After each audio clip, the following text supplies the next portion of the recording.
স্টেথোস্কোপের গাটা ঠান্ডা, ভাঙা চশমাটা চুপ, হাসি মুখে মেয়েটা ফটোর ফ্রেমে, সামনে জ্বলন্ত ধূপ। ডাক্তারিতে চান্স পাওয়ার খবরে হয়তো সেদিন মেয়েটার বাড়ি জুড়ে ছিল হইচই। রান্নাঘর থেকে খুন্তি হাতে দৌড়ে বেরিয়েছিল মা, চিৎকার করে বলেছিল, ওগো সুখবর আছে, পাড়া প্রতিবেশী সব গেলে কই?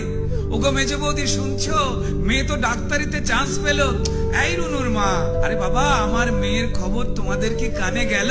মেয়ে আমার আরজি করে ডাক্তার হতে চললো। জানো বৌদি, মনে হয় গত জন্মের পুণ্য হয়তো এবার সত্যি হয়ে ফলল। আত্মীয় স্বজন হেসে উত্তর দিয়েছিল, ব্যাস আর চিন্তা কি বৌদি, তোমার মেয়ে তো আমাদেরও মেয়ে। অসুখ বিসুখ মানে এবার এ বাড়িতেই ডাক্তার। মা বলেছিল, আরে কি যে সব বলো বৌদি, এসব না তোমাদের বাড়াবাড়ির আবদার। শোনো বৌদি, আমার মেয়ে না দেশের সব খবর জানে। কত গরিব মানুষ চিকিৎসা পায় না, আরে বাবা তাদেরও তো বাঁচাতে হবে প্রাণে। ঠাম্মা পাশের ঘর থেকে বেরিয়ে বলেছিল, হ্যাঁ তোরা আমায় কি একটু কথা বলতে দিবিনি? তা বলে গলায় স্টেথোস্কোপ ঝোলার পর আমাদের চিনতে পারবে তো আমাদের এই ছোট্ট ডাক্তার নেই? সেই স্টেথোস্কোপের গাটা ঠান্ডা,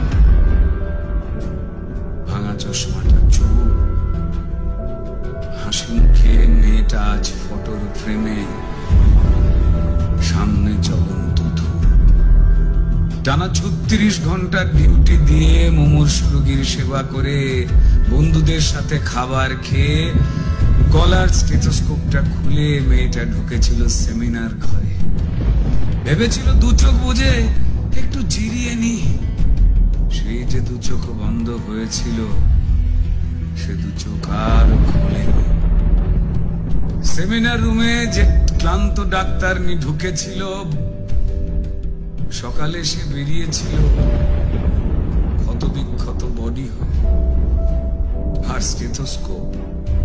স্টেথোস্কোপের গাটা ঠান্ডা, ভাঙা চশমাটা চুপ, হাসি মুখে মেয়েটা ফটোর ফ্রেমে, সামনে জ্বলন্ত ধূপ। যে দিত প্রাণ সেই দিল প্রাণ হাসপাতালের ঘরে। শরীর জুড়ে হাজার ক্ষত, মেয়েটা গেলই মরে।